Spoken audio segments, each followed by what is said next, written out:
Yo, what up, what up? Mike-O, the Wholesaling Titan here, and in today's video, I'm answering the question, how much should you offer for a wholesale deal?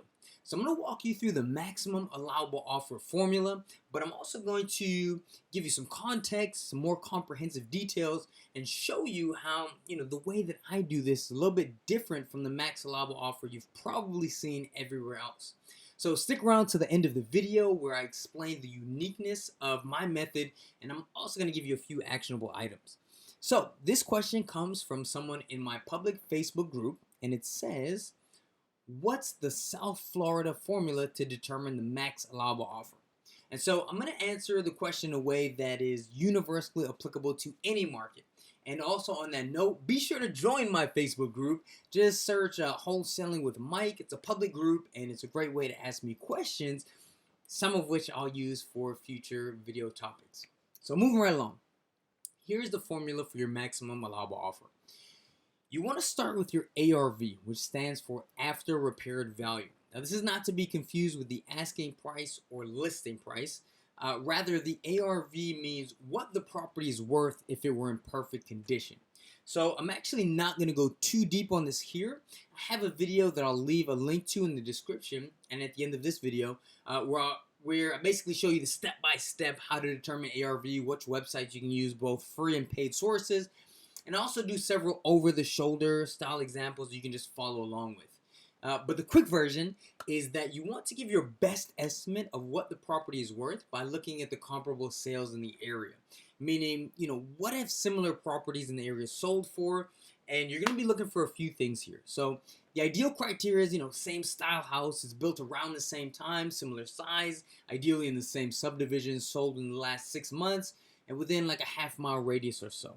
Other helpful information you look for, like was it a cash sale, was it financed with a mortgage? And sometimes the comps are going to be really super easy to run. You might be in a neighborhood where a developer just plopped down cookie cutter houses that are virtually identical. Very easy. But sometimes this is not so easy. There won't be any good comps. And I get that question a lot. People hit me up and they say, it's no good comps. And in that case, you're just trying to find the best estimate. So if you can't find comps in like a quarter-mile radius, you can't make them appear. So just use the next best thing, right? You might have to look within a half-a-mile radius, maybe even 3/4-mile radius. It's not as good, and yeah, there'll be a larger margin of error, but it's better than nothing. Similarly, if nothing's sold in the last 6 months, well, maybe you go back a little further and look at what sold within the last year. You also may need to engage other resources like the property appraiser site, for example. And again, I show more examples of that in that ARV video, so check that out. But as a wholesaler, I want you to understand that your opinion is largely irrelevant. Because if you think the ARV of a property is $100,000 and your end buyer thinks it's $80,000, it's $80,000, right? So I like to use this analogy. It's like, if you were buying a Rolex on eBay and you said to the seller, okay, cool, man, I like the price, but I just want to verify independently that this is real. And the seller is like, no, I'll authenticate it for you. Meaning, take my word. You wouldn't, because they have a vested interest in the sale. The bias is there. And I think so many wholesalers, especially new wholesalers, they just put way too much time and effort into trying to get that ARV perfect. And so with my students, I actually teach 2 ways. So the first is how to properly and thoroughly do your comps. I mean, this takes a little bit more time, and it's appropriate based on the situation, on the seller. If you're already in contract, if you're looking to maybe justify your asking price with more tangible evidence, maybe you're in a negotiating stage. And I also teach this so my students can see it from a perspective of the end buyer and what they're looking for. And so that method is very detailed. And I do walk you through that process, showing you the websites, the methods, even calculating by like square footage in that ARV video. But oftentimes, especially when you're hitting volume and just like making a ton of offers, this is especially effective when bidding on properties listed on the MLS. We just use what I call the quick comp method. It's like a 2 to 5 minute analysis just to get you in the ballpark for your offer. So once we have the ARV, our max allowable offer is ARV times 70% minus the repairs minus your desired profit. So as an example, if a house is worth $100,000 all fixed up, you would multiply 100K by 70%, which gives you $70,000. And let's say it needs a new roof and cosmetic repairs, paint, stuff like that.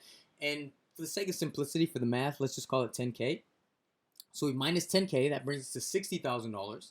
And then you want to make a $10,000 profit, so minus another 10, brings our max allowable offer to 50,000. So the next question I get is, yo, who would sell their house for half of what it's worth? My answer is just go watch the show Pawn Stars, all right? Like, who pawns a $10,000 wedding ring for 2 grand?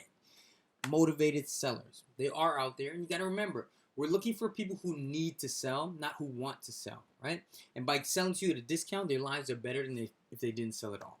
But here's where my advice really deviates from the mainstream. See, a lot of wholesalers, they treat this formula as like rigid, end all be all. It has to fit to be a deal. And that idea is predicated on the assumption that all buyers are the same. They have the same buying criteria. It also fails to account for market demand. And it also assumes that there can be no further negotiation once you're in contract. So let's go ahead and break this down, right? The first part of this is kind of flawed mentality, is just lumping all buyers into one category. You got to realize that buyers buy for different reasons, and therefore they have different criteria. Some buyers are cool to make 20K. Some buyers won't touch anything less, where their profit's less than 50K. So if we look at a couple archetypes, right? You got one buyer who's using their own cash. They just want to make a quick flip, money in the bank. But the next buyer is using hard money, paying origination fees, application fees, 4 points, 15%. Obviously, they need a larger spread. If these guys are rehabbing, some might be doing the work themselves. Some are hiring a contractor. Some rehabbers pull permits for everything.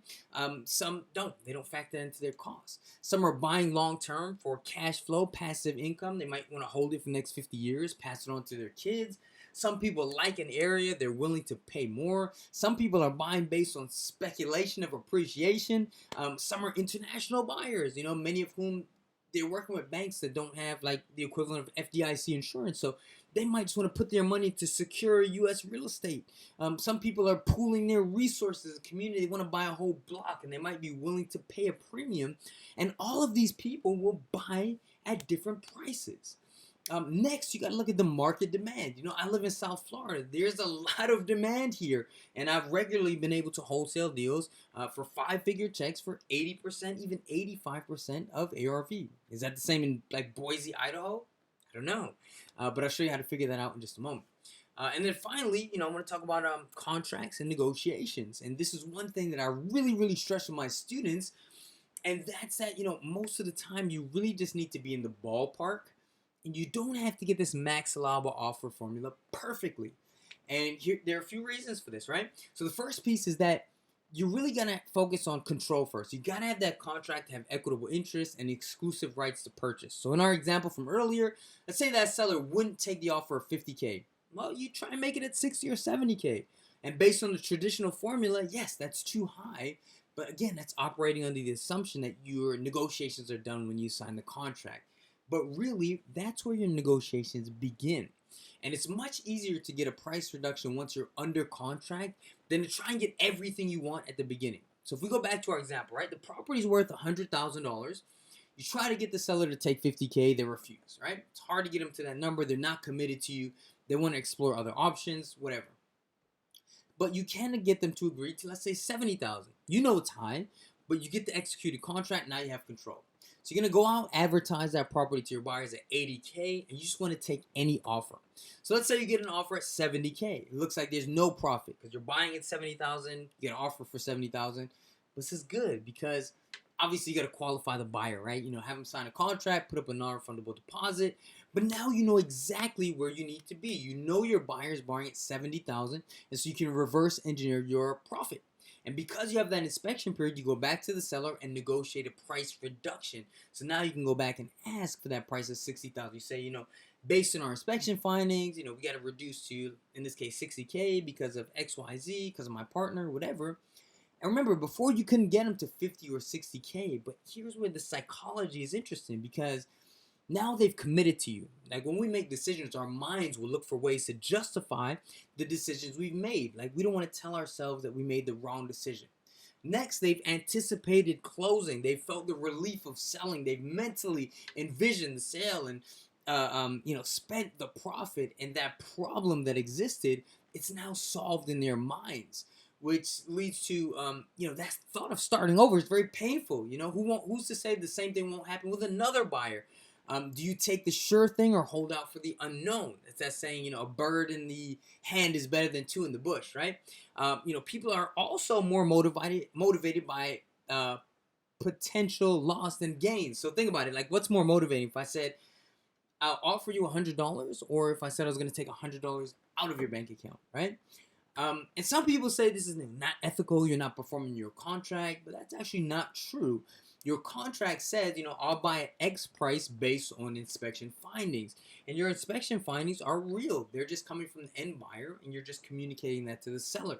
You're still going to buy it, but you just need it at the right price. So that also leads me to my next point, which is making sure your contracts are super tight. And with my students, I really emphasize the importance of having appropriate exit clauses, inspection clauses, and things that allow them to negotiate once they're under contract. And also making sure they have the ability to exit the deal without any repercussions if a mutually agreeable deal can't be met. I also do have a video for this if you want to watch the full process of how this works, see my contracts, see the back and forth emails, how I go about getting the price reduction, kind of all that good stuff. I'll post that video at the end here and also in the description. So a few other keys here, right? Now, in addition to this, to the formula, right? The real and most effective way to come up with your max allowable offer is to do your market research beforehand. So look at the data from cash buyers who have already made similar purchases in the area and just see what they're paying. Now you can figure this stuff out in about 5 minutes. I'm going to tell you how to do that in just a second. But I want to stress that eventually you'll get to a point where oftentimes you won't have to run any comps and mess with that formula at all. And so here's what I mean, right? Not too far from me, there's a city called Lake Worth Beach. It's kind of an up-and-coming community. Years ago, there was more crime. There were pockets of like high gang activity.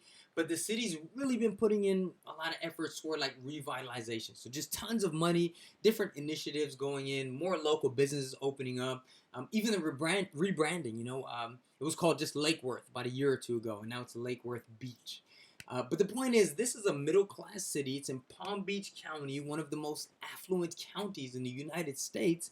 And you could buy a single-family house a mile from the beach for under 200 grand. So this is part of Lake Worth. It's about a mile from the beach. It's called the Alphabets, right? Now, I know without running any comps that if you burn me a house, it's like concrete block, 3 bedrooms, 800 square feet or more between avenues A and K for under $130,000. I got investors that'll take that all day. Like, it's a guaranteed sale. And I know that because I know my market. So I don't have to run the comps. And that number even does take into account that some properties might need some minor repairs. And, if it needs something major, like let's say a new roof, things like that, I'll take that into account. And so, a new roof might run you $7,000 or so, and I can make those adjustments accordingly. But the point here is like, even if you're someone who's not familiar with repairs, right? And I actually do have a really cool tool for this. You can find it on my website. But even if you don't know about repairs or how much it costs, that's okay. Because sometimes when you add the repairs to that max allowable offer formula, it makes the offer too low to get into contract, to even open that dialogue. And if you don't have a contract, you have a 0% chance of doing the deal. And so sometimes, and again, I'm not saying every time, it's contextual. You have to look at things like, how motivated is the seller, how hot is the market, how's the supply versus the demand, how many days has the property been on market, all that stuff. It gives you insight into, like, let's say levels of competition, for example. But sometimes you can even just leave those repairs out of the formula initially and work your way backwards. Again, reverse engineer your profit. Because if your offer is too high, but you have a contract, at least you still have a chance of doing the deal. And any chance is better than that 0 chance, right? And you'll get better with this as time goes by, just through experience, right? So if we look at a hypothetical example where you, again, don't know the repairs, you make an offer, but you have an inspection period, you can now send your buyers out to the house and they'll tell you. So let's say I'm offering a property for $130,000. One of my buyers goes to the house, he says, too much. I'm going to say, why? And they're going to tell me, it needs a new roof, new electrical panel, new kitchen, whatever it is. And then I ask them, well, how much you think it would cost, to repair? Or essentially, like we said earlier, what is your number that you would buy it for? And once they tell me, I just regurgitate that information to the seller. So some of my buyers, they'll have estimates on paper. Some of them might have a licensed general contractor quote or even inspection report. They might have their own pictures. and I just use that stuff to justify asking for my reduction.